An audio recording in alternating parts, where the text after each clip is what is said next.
Le célèbre acteur et artiste martial américain Chuck Norris a eu du mal à faire face aux horribles catastrophes qui ont jalonné sa vie. Il a connu l'angoisse de la perte d'être cher depuis son plus jeune âge jusqu'à l'âge adulte.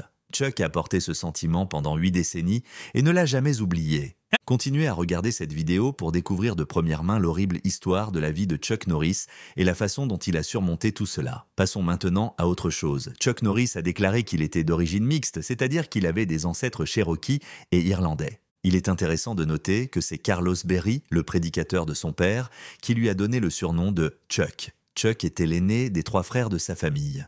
Aaron et Wieland étaient ses frères cadets. Le deuxième frère, Wieland Norris, fit une terrible prophétie. Il avait prédit qu'il ne vivrait pas jusqu'à l'âge de 27 ans. Malheureusement, la mort de Wieland en 1970 a fait de cette prophétie une terrible réalité. Le jeune frère de Chuck Norris, Wieland, est né et son père, Ray Norris, a été enrôlé dans l'armée de la Seconde Guerre mondiale quelques mois plus tard. Les mémoires de Chuck Norris, Against All Odds, My Story, décrivent en détail cette période turbulente de sa vie et de celle de sa famille. Ray Norris a été déclaré disparu au combat par sa famille, ce qui a été l'un des rapports les plus troublants qu'ils aient pu recevoir. La famille a dû être plongée dans un état d'incertitude et d'inquiétude après avoir reçu cette nouvelle qui a dû être très pénible. Il était clair que Ray avait été gravement endommagé par ses expériences lorsqu'il est finalement rentré chez lui après la guerre. Il s'est tourné vers la boisson pour faire face à la situation, ce qui n'a fait qu'aggraver ses problèmes. Chuck Norris a décrit avec force détail les événements terrifiants qui se sont déroulés chez lui à cette époque. Il a raconté les accès de violence de son père contre sa mère, alimentés par l'alcool, dont un au cours duquel il a tenté de s'emparer des maigres 5 $ qu'elle avait mis de côté pour les repas. Il était évident que Ray se mettait en colère pour des choses apparemment insignifiantes lorsqu'il était ivre. Par exemple, lorsqu'il avait la gueule de bois, le bruit de l'eau qui coulait le mettait dans un état de rage où il utilisait un langage grossier et proférait des menaces. Chuck et Wieland se cachèrent dans sa chambre pendant ces crises turbulente, tandis que sa mère essayait de calmer son père. Chuck Norris a également pensé aux quelques modèles qu'il avait dans son enfance. Même s'il ne pouvait se permettre de les regarder que les jours où il avait de l'argent à dépenser, il a déclaré que les cow-boys qu'il voyait sur grand écran lui servaient de modèles. Il les considérait comme des modèles et des motivateurs. Chuck Norris a reconnu la force et la résilience de sa mère, qui a su faire face aux conditions difficiles, mais il a également parlé de l'immense difficulté d'avoir un père prisonnier d'un cycle destructeur d'abus, d'alcool et de remords inassouvis. Il a décrit son père comme un modèle défavorable quelqu'un à éviter et à ne pas imiter. Dans ses mémoires Against All Odds, My Story, Chuck Norris racontait les graves difficultés et les traumatismes subis par sa famille en raison de l'alcoolisme de son père. Il exprime sa foi inébranlable dans le fait que son père finira par surmonter son alcoolisme.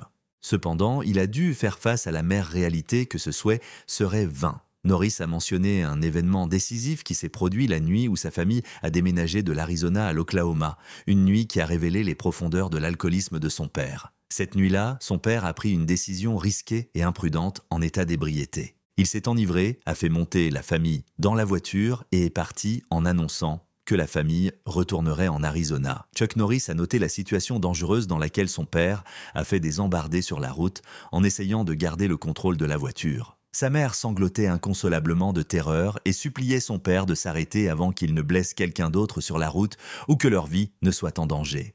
Malheureusement, il faudra attendre quelques années avant que ne survienne la plus terrible des tragédies. Après la naissance d'Aaron, le jeune frère de Chuck Norris, son père, toujours en état d'ébriété, a percuté une femme en voiture, la tuant. À la suite de cet incident, son père est condamné à un camp de travail. Chuck et sa famille ont gardé l'espoir que la sobriété de son père puisse émerger de son séjour en camp de travail, même face à ce coup dévastateur. Mais cet optimisme s'est avéré déplacé. Chuck Norris a déploré que son père ait rapidement repris ses mauvaises habitudes de consommation d'alcool après sa libération du camp de travail. Il a décrit comment son père a commencé à se comporter de manière plus violente et abusive à la maison, en particulier à l'égard de sa mère. Chuck a décrit un moment terrifiant où il s'est interposé entre ses parents brandissant un marteau dans une tentative désespérée de les défendre après s'être senti obligé d'intervenir lors d'une violente altercation entre eux. Heureusement, son père n'était pas très sérieux dans sa menace car il était ivre. Chuck Norris et sa famille ont alors compris que la seule chose à faire était de quitter définitivement la maison pour tenter de briser le cercle vicieux de la violence et de l'ivresse. Ils ont cherché un environnement plus sûr et plus stable, loin de l'instabilité qui avait frappé leur famille pendant des années, et cette décision difficile a marqué un tournant dans leur vie. Par ailleurs, Chuck Norris a exposé ses idées pour faire revivre l'Amérique dans Black Belt Patriotism, How to Reawaken America, un livre qu'il a publié pour exposer les problèmes auxquels il voyait la nation. Toutefois, il est essentiel de rappeler que, tout au long de sa vie, sa loyauté indéfectible envers son pays n'a pas toujours été évidente. Lors d'une interview accordée au Dick Cavett Show, Norris a raconté l'histoire émouvante et déchirante de son jeune frère, Willand, qui était malheureusement mort pendant la guerre du Vietnam. Au cours d'une mission, Willand dirigeait une patrouille lorsqu'il a fait une découverte cruciale. Lorsqu'il a vu que son unité était tombée par inadvertance dans une embuscade Viet Cong, il a tenté sans crainte d'alerter ses camarades.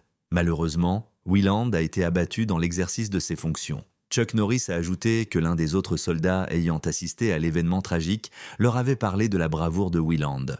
Ce soldat a veillé à ce que la famille de Norris sache que Willand avait donné sa vie pour avertir ses camarades d'un danger imminent en assistant à ses funérailles. Chuck Norris a répondu avec recueillement à Dick Cavett qui lui demandait si la perte de son frère avait été aggravée par l'issue finale de la guerre au Vietnam. Il a déclaré qu'il était tout à fait favorable à l'engagement de l'Amérique dans la guerre lorsqu'elle a commencé, soulignant ainsi son sens aigu de l'ultra-patriotisme. Mais après réflexion, Norris s'est rendu compte que sa perception de la guerre du Vietnam était plus nuancée. Il a déclaré qu'au fil du temps, il était devenu évident que la guerre était davantage motivée par des objectifs commerciaux que par un attachement profond à des valeurs fondamentales. Dans sa biographie « Against All Odds », My Story, Chuck Norris évoque les terribles conséquences de son premier mariage qui s'est soldé par un divorce. Le divorce, dit-il, a été un événement qui a changé sa vie et qui l'a non seulement perturbé mentalement, mais l'a aussi forcé à adopter un tout nouveau mode de vie. Ce fut un choc catastrophique pour son système. Il avait grandi avec la protection et le soutien de femmes fortes et étonnantes, et le divorce a bouleversé ce sentiment de sécurité et de stabilité profondément enraciné. Mais lorsqu'il a reçu une lettre d'une femme nommée Diana Decioli, sa vie a radicalement changé. Dans cette lettre, Diana a révélé à Chuck Norris qu'elle était sa fille. Chuck et sa mère, Joanna, s'étaient mis tout brièvement fréquenter pendant le service militaire de Chuck. Chuck a précisé qu'à aucun moment de leur relation, il n'avait dit à Joanna qu'il était marié. À un moment donné, Joanna a dit à sa fille de ne pas contacter Chuck Norris parce qu'elle pensait que cela ruinerait leur mariage. Mais après avoir appris le divorce de Chuck, Diana a décidé de le contacter. Chuck Norris a été immédiatement convaincu que Diana était sa fille et a dû faire face aux répercussions de ses actes. Les liaisons extra-conjugales étaient de manifestement contraires aux principes moraux que sa foi lui avait enseignés, et il ressentait une grande tristesse et un grand péché pour ne pas avoir été là pour sa fille et sa mère. Chuck se souvient avoir contacté Joanna et l'avoir supplié de le pardonner. Bien qu'il ait fini par considérer sa famille élargie comme une bénédiction, il a admis qu'il serait toujours attristé par les années qu'il n'a pas pu passer avec sa fille et sa mère. Par ailleurs, Chuck Norris a consacré un chapitre intéressant à son activité politique et à son amitié avec Lee Atwater dans ses mémoires, intitulées « Against All Odds, My Story, contre toute attente, mon histoire ». Le célèbre analyste politique américain Atwater voyait en Norris un républicain conservateur qui pourrait améliorer l'image de George H.W. Bush en apportant un attrait de dur à cuire à sa campagne. Atwater a vu le potentiel de Norris en tant qu'atout politique et l'a recruté pour de multiples apparitions afin d'aider la campagne de Bush. Dans ses mémoires, Chuck Norris a déclaré que cette collaboration avec Atwater avait créé un véritable lien entre eux, en plus de l'implication active d'Atwater dans la politique. Avant son association avec Chuck Norris, Lee Atwater a eu une longue et illustre carrière politique. Il s'est fait connaître pour son rôle déterminant dans la nomination de Ronald Reagan à l'élection présidentielle. Mais la vie de Lee Atwater a pris une tournure tragique lorsqu'il est mort en 1991 à l'âge de 40 ans. Après s'être effondré lors d'un discours, on découvre qu'il est atteint d'une tumeur cérébrale incurable, ce qui provoque sa mort prématurée. L'état de santé d'Atwater s'est gravement détérioré dans les semaines qui ont précédé sa mort, et les effets de sa maladie ont radicalement modifié son apparence. Dans ses mémoires, Chuck Norris a révélé que, durant cette période difficile, il était l'un des rares chanceux à avoir été autorisé à rendre visite à Atwater. L'état de santé de ce dernier s'était tellement détérioré qu'il pouvait à peine parler lorsqu'il lui rendit visite. Chuck Norris a raconté cette visite émouvante au cours de laquelle il a embrassé Atwater sur le front avant de quitter sa chambre d'hôpital, submergé par l'émotion. Il s'est souvenu du flot de sentiments qu'il a ressenti, si intense qu'il n'a pas pu contrôler ses larmes. Chuck a déclaré que la mort d'Atwater l'avait profondément affecté et lui avait fait prendre conscience de sa vulnérabilité. Il en a conclu que Norris n'était peut-être pas imbattable, après tout, si quelqu'un d'aussi puissant et d'aussi connu que Lee Atwater pouvait succomber à la maladie en si peu de temps. La disparition de Chuck Norris des yeux du public en 2017 n'a pas échappé à ses fans. Et il a déclaré au Washington Post que sa retraite avait une explication tragique. Il a précisé que la santé de sa femme Gina O'Kelly était sa priorité du moment. Ils travaillaient ensemble pour sensibiliser le public aux risques associés aux produits chimiques de contraste utilisés dans les IRM. Le combat de Gina a commencé lorsqu'elle a passé une IRM à titre préventif pour déterminer si elle était susceptible de développer une polyarthrite rhumatoïde.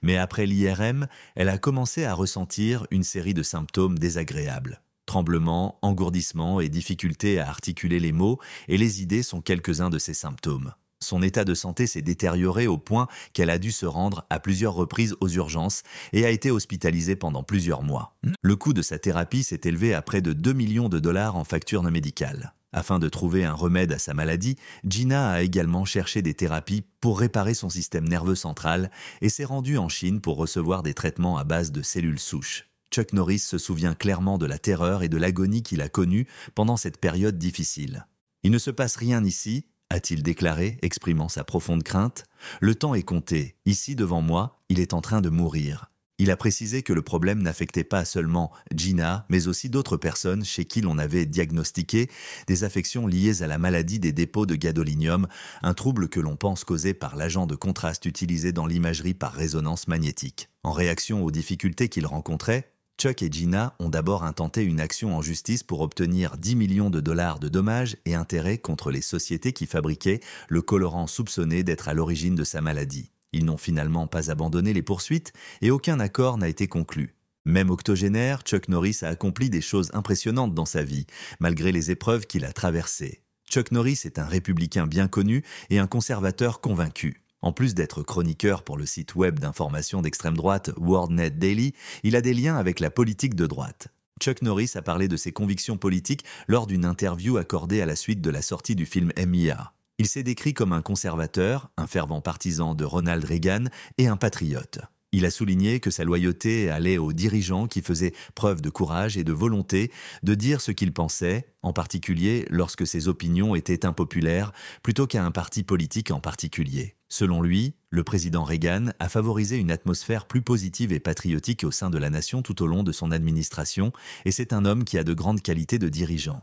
Chuck Norris a parlé de la position de l'Amérique au Moyen-Orient et du détournement du vol TWA 847 pendant le tournage de The Delta Force en 1986.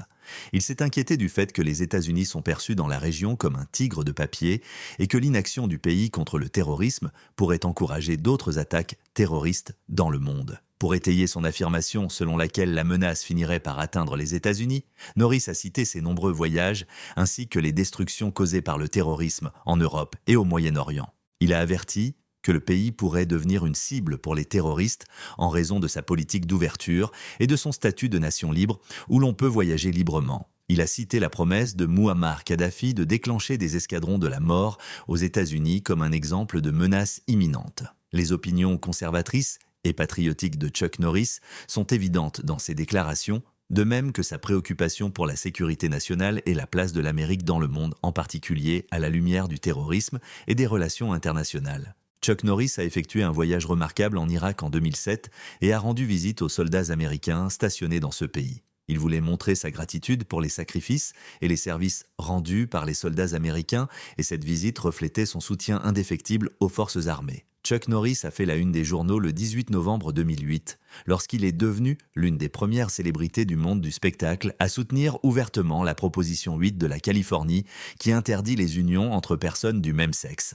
Dans son opinion, il a critiqué les activistes pour leur ingérence dans la démocratie. En outre, Norris s'est inquiété de ce qu'il considère comme une politique de 2 poids, 2 mesures, puisque certains critiques ont attaqué l'Église de Jésus-Christ des Saints des derniers jours pour sa position sur la question, mais n'ont pas fait de même pour les Afro-Américains qui ont voté massivement en faveur de la proposition 8. En 2009, Chuck Norris a soutenu la théorie du birther à propos du président Barack Obama. Dans une lettre obtenue par WorldNet Daily, il a remis en question la décision d'Obama de ne pas divulguer son acte de naissance et a encouragé le président à mettre fin aux rumeurs en fournissant les preuves nécessaires. Norris a exploré la question de l'imprégnation de la culture américaine par la charia dans une enquête en 5 parties publiées dans World Net Daily en avril 2011. Il s'est inquiété de l'introduction possible des concepts de la charia dans le système juridique américain. Chuck Norris a écrit un billet pour Amaland.com en juin 2012 dans lequel il accuse l'administration Obama d'avoir exercé des pressions financières sur Jim Turley, alors membre du Conseil national des Boy Scouts of America, pour qu'il modifie la politique de l'organisation interdisant la participation des jeunes homosexuels. Lors de la course à la présidence en 2002, Norris a d'abord proposé Ron Paul comme candidat républicain avant de soutenir officiellement Newt Gingrich. Mais lorsque Gingrich s'est retiré de la course en mai 2012, Norris a apporté son soutien à Mitt Romney, même s'il avait auparavant accusé Romney d'hypocrisie et d'essayer d'obtenir l'investiture du Parti républicain en 2012. Chuck Norris et sa femme Gina ont averti les évangélistes dans un message vidéo à la veille des élections de 2012 qu'ils devaient voter contre le président Obama car ils pensaient qu'il déterminerait le destin de la nation. Le célèbre acteur, artiste martial et icône culturelle Chuck Norris est connu pour ses soutiens publics et son activisme politique. Lors des élections israéliennes de 2013 et 2015, Norris a exprimé son soutien à Benjamin Netanyahou, ancien Premier ministre d'Israël. Avant que Huckabee ne se retire des primaires républicaines de 216, il a ouvertement soutenu le candidat. Lorsque l'on a appris, plus tard en mars 2016, que Norris avait soutenu le sénateur républicain du Texas Ted Cruz et qu'il avait l'intention de participer à un rassemblement, la nouvelle a attiré l'attention du pays. Mais 2 jours plus tard, il a précisé qu'il ne soutiendrait le candidat du GOP que lorsque le parti en aurait choisi un. Chuck Norris a soutenu la candidature de Roy Moore au Sénat des États-Unis lors de l'élection spéciale de l'Alabama en 2017. Moore est un ancien président de la Cour suprême de l'Alabama. Comme beaucoup d'autres, ce soutien a suscité une grande attention de la part des médias. En 2019, Norris a signé un contrat de parrainage avec le célèbre fabricant d'armes à feu Glock. Certains membres du public et certains de ses partisans ont critiqué cette action, arguant que le moment choisi n'était pas approprié à la lumière des préoccupations actuelles concernant les fusillades dans les écoles aux États-Unis. D'autres ont estimé que le fait de soutenir un fabricant d'armes à feu n'était pas conforme au débat national actuel sur le contrôle des armes à feu. Chuck Norris a déclaré qu'il soutenait la tentative de rappel du gouverneur sortant de Californie, Gavin Newsom, lors de l'élection du gouverneur en 2001. Il a ouvertement soutenu l'animateur de radio Larry Elder pour succéder à Newsom. Chuck Norris a fondé la United Fighting Arts Federation et Kickstart Kids, 2 grandes organisations caritatives, en 1990. Ces organisations ont été fondées principalement pour aider les enfants à risque et renforcer leur estime de soi, notamment en essayant de les tenir à l'écart des pressions exercées par les activités liées à la drogue. La tactique principale consistait à enseigner les arts martiaux à ces enfants dans l'espoir de leur donner confiance en eux et de leur offrir un objectif constructif et stimulant. En guidant les collégiens et les lycéens sur cette voie positive, Chuck Norris entendait mieux les préparer à un avenir meilleur. Le dévouement de Chuck Norris à ses objectifs caritatifs ne s'est pas limité à la création de ces institutions. En outre, il possédait une propriété près de Navasota, au Texas, où l'eau était mise en bouteille. Il s'est engagé à soutenir financièrement des groupes environnementaux et Kickstart Kids, comme en témoigne le fait qu'une partie des recettes de la vente de cette eau a été reversée à ces causes. En outre, Chuck Norris était connu pour ses dons généreux à diverses institutions et causes à but non lucratif.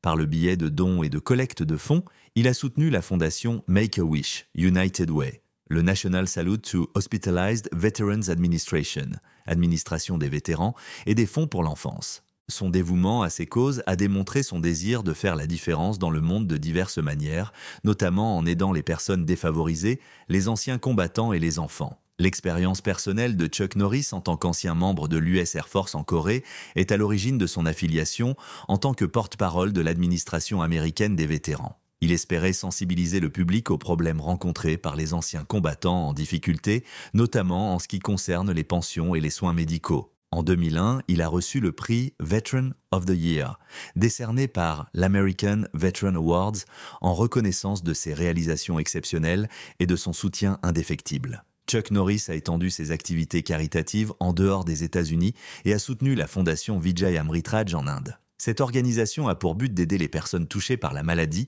les accidents ou les circonstances difficiles de la vie. Les généreuses contributions de Norris ont permis à la fondation d'aider 3 initiatives. Une école pour aveugles à Karnataka, une mission à Cochin qui s'occupe de malades mentaux et d'adultes infectés par le VIH-Sida et des foyers pédiatriques pour le VIH-Sida à Delhi. Que pensez-vous de la vie déprimante de Chuck Norris ?